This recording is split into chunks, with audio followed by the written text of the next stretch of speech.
Olá pessoal, aqui é o Ivan e hoje eu vim trazer péssimas notícias a respeito da economia brasileira e explicar o que elas significam. Começando pela queda, pela recessão de 0,1% no PIB agora no segundo trimestre do ano de 2021. Bom, 0,1% pode parecer pouco, mas além de demonstrar que não houve crescimento nenhum, demonstra que nós não estamos no caminho para recuperar a perda do ano passado, que foi de 4,1%. Foi a maior perda que nós temos nos últimos quase 30 anos. Então a situação é grave, a situação é calamitosa em relação ao PIB brasileiro. Entramos numa recessão pesada no passado, já tiveram aqueles anos de recessão do governo Dilma, o Temer conseguiu dar uma recuperada tímida, mas agora com o governo Bolsonaro caímos 4,1% em 2020 e estamos no caminho de continuar caindo em 2021, mesmo com a pandemia praticamente acabando, com as pessoas vacinadas, o comércio reabrindo. Parece que isso não foi suficiente para garantir uma recuperação econômica.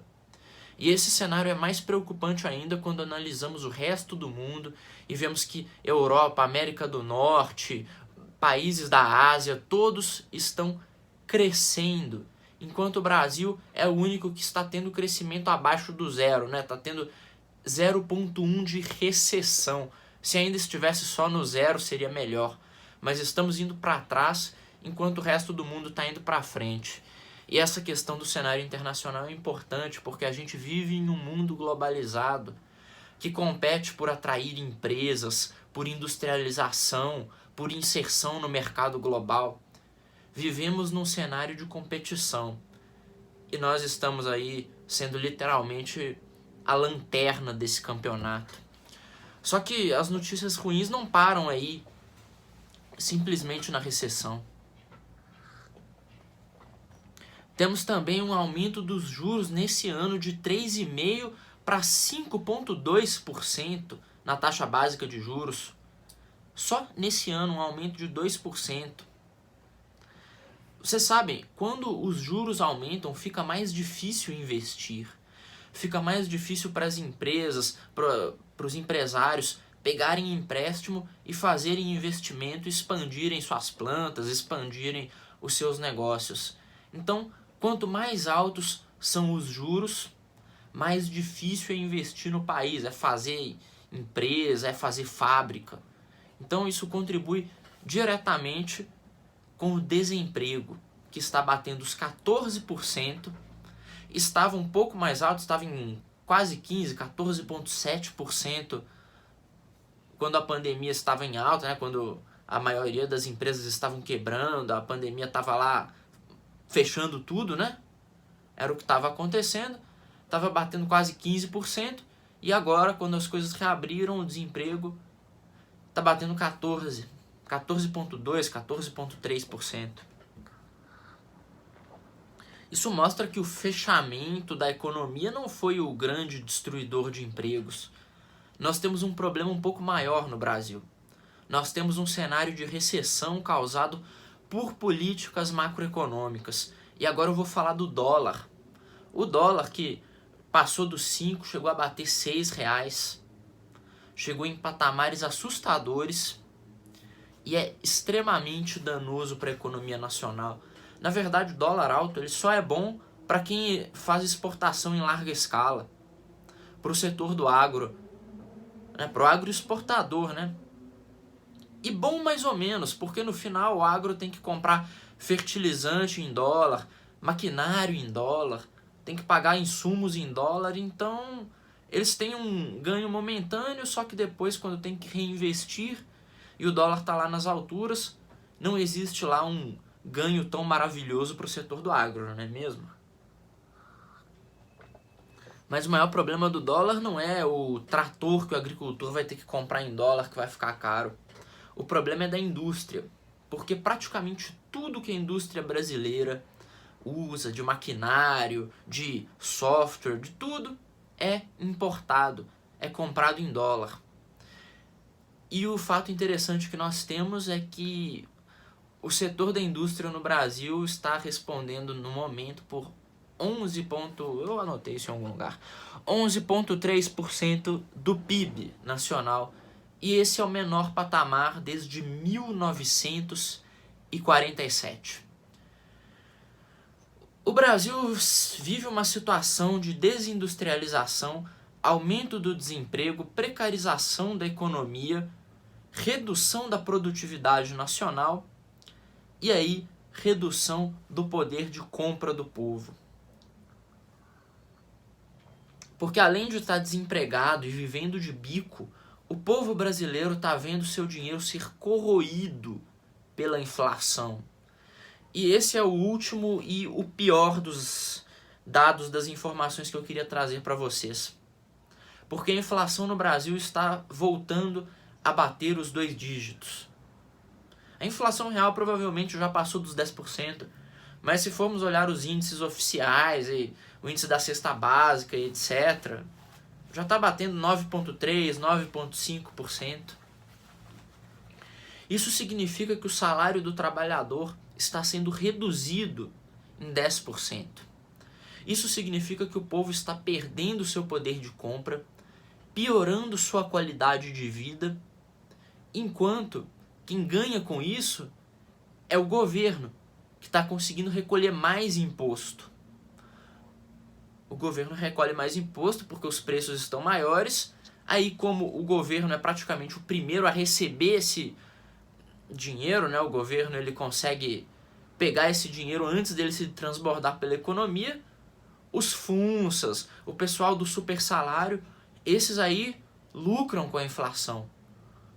Porque eles aí vão conseguir receber mais, vai ter aumento de salário talvez, né? Vai ter aumento para funça igual teve para os ministros do Bolsonaro. Para eles pode ter aumento, mas para o povo o que está acontecendo é uma redução no poder de compra. E existe algo muito pior, porque além desse aumento da arrecadação do governo através da inflação, existe também a manobra do governo de gerar inflação, gerando crédito artificial na economia. Que é o que o governo quer fazer, esses programas de mega investimentos, ficar fazendo coisas de campeão nacional, igual acontece muito no setor imobiliário aqui no Brasil, aconteceu na época da Dilma, agora parece que o Bolsonaro também quer isso com a Casa Verde e Amarela. O que vai acontecer é que esses setores vão receber crédito barato, vão receber subsídio, isso vai inflacionar a economia, mas esses pequenos setores, essa turma vai acabar ganhando dinheiro à custa do pobre. O pobre que faz bico e vê a sua renda mensal sendo corroída, sendo destruída pela inflação. Então essas são as notícias ruins, pessoal. Essas são notícias horríveis na realidade. Tem solução? Então, tem solução. A gente precisa tirar o Bolsonaro, expulsá-lo do governo e fazer uma gestão responsável até a eleição. Um governo de transição que não seja maluco, que não seja politicamente instável, que não fale de golpe de Estado. Precisamos do general Mourão lá fazendo feijão com arroz da economia brasileira. Não precisa de muito mais que isso. Não precisa do Paulo Guedes mentindo, falando que vai privatizar, que vai reformar, que vai resolver, que o Brasil vai decolar. Não precisamos de mentiras e de promessas vazias. Basta o feijão com arroz da economia brasileira. A gente não precisa do foguete do Paulo Guedes, do fuzil do Bolsonaro, desse bando de loucos que são incapazes de gerenciar uma economia, que são incapazes de garantir o mínimo que a economia brasileira precisa para crescer naturalmente. O povo brasileiro é um povo trabalhador. O povo brasileiro não é vagabundo. O brasileiro não é incompetente. O brasileiro não é um lixo de povo. O brasileiro é um povo que trabalha muito. Trabalha muito e é muito roubado. É muito roubado com imposto, é muito roubado com corrupção, é muito roubado com a vagabundagem e a burocracia do serviço público. Esse é o problema.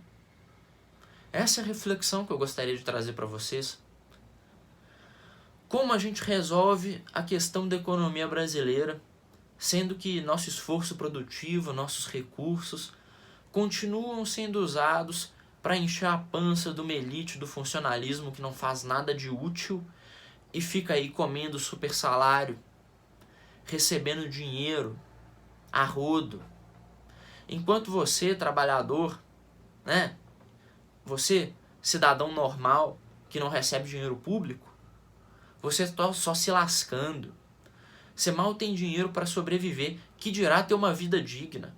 Porque ninguém quer trabalhar e ter dinheiro para sobreviver. Não, a gente quer ter dinheiro é para comprar aquilo que a gente gosta, para viajar, para se divertir, para dar uma boa condição para a família. É para isso que a gente quer ter dinheiro.